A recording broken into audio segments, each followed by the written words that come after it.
Welcome to the Tourism News Wrap. My name is Jason Amu. Coming up, Kenya Airways suspends flights to 8 African cities. Zimbabwe unveils tourism recovery and growth strategy. Zambia releases guidelines to be observed at ports of entry. And TBCSA launches COVID-19 safety app for tourism sector. Kenya Airways has announced it is suspending passenger flight services to 8 African cities. The cities affected are Luanda, Bamako, Brazzaville, Mogadishu, Khartoum, Djibouti, Blantyre and Maputo. The airline in a statement said the global economy is today experiencing a deep downturn as a result of the COVID-19 pandemic. The travel restrictions placed by various governments and regions to stem the spread of the coronavirus has greatly impacted the aviation sector. Here is African aviation expert and managing director of ZA Logics, Ogaga Ujo, in an interview on the outlook of Africa's sector. From an aviation perspective, we must be frank and note that a lot of airlines in the region are leading from a point of weakness. And what that means is from a cash flow, financial sustainability, potentially market presence perspective, most of the airlines were really punching below their weight. So given some of these legacy issues, COVID almost compounded the impact of those issues. If we look at what's happening regionally, of course, in Southern Africa, where I'm based, there's a lot of developments. Some of the major airline groups are going through a lot of restructuring, namely Come Limited and SAA Group. Other legacy carriers are doing their own restructuring as well. And I think the wise thing to do, as most airlines around the world have done, is to take this opportunity to look at, how do we not only stabilize our business in this period when demand is significantly lower due to factors such as legislation and customer confidence, but also how do we ensure that we are future fit going forward. And I commend what Kenya Airways has done, because this is really a review of their network and their fleet to say, these are potentially routes that may not have been contributing fully or may not have the ability to contribute fully. We need to look at how we redeploy this capacity. And of course, it starts with the network and then it enters into the fleet as well. President of Zimbabwe, Emmerson Mnangagwa, has unveiled the country's tourism recovery and growth plans to help restart the sector.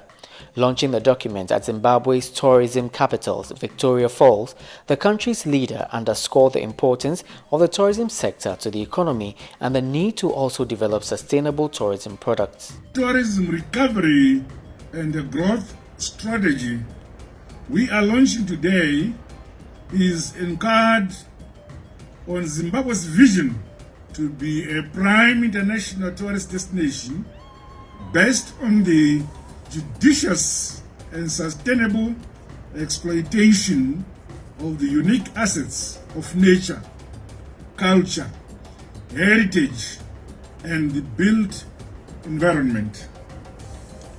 The strategy is informed by my government's vision 2030 to become an upper middle income economy.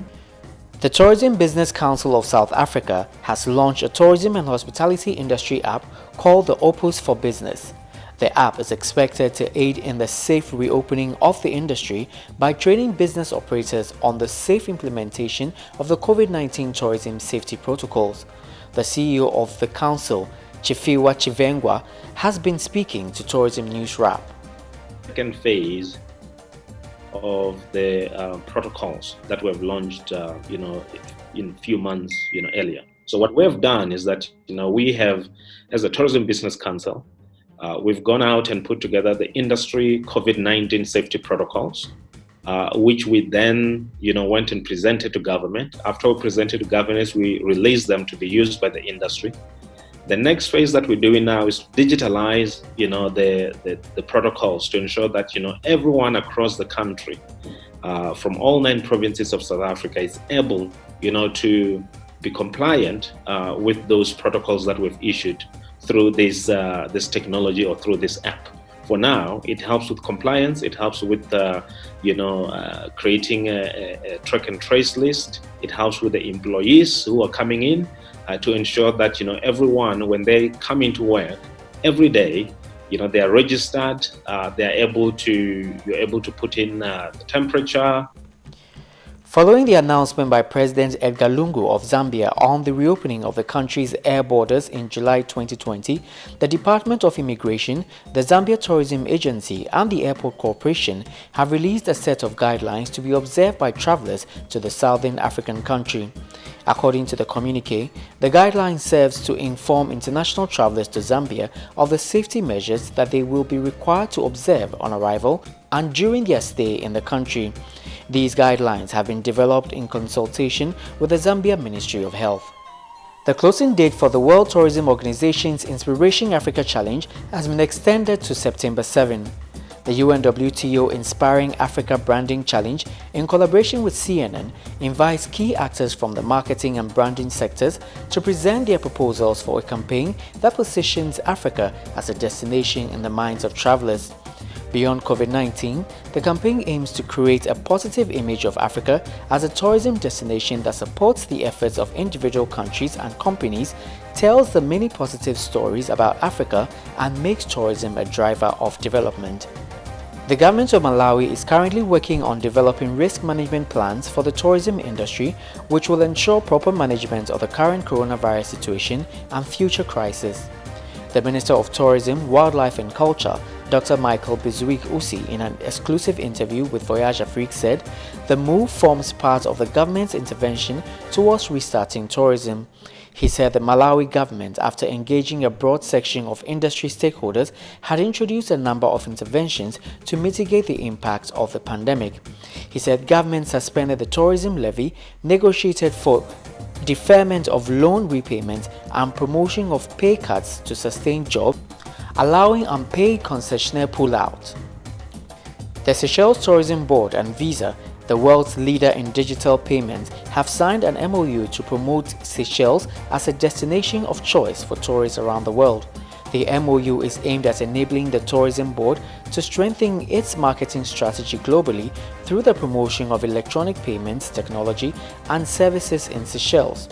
The signing of the agreement, a significant step in the long-standing relationship between STB and Visa, is a testimony to the board's continuous endeavor to explore the most effective ways to market the destination. Following the announcement of Marriott International's commitment to Clean and Global Cleanliness Council, Marriott has announced digital content about redefined processes and reimagined spaces guided by cleanliness experts and best practices to help hosts, organizers and attendees plan and execute meetings and connect with confidence. Marriott is introducing changes which include enhanced sanitation guidelines, new operational training for associates, and increased use of conference technologies to ensure that customers are able to come together when they are ready. There's more news on www.voyageafrique.com and all our social media platforms. My name is Jason Amu.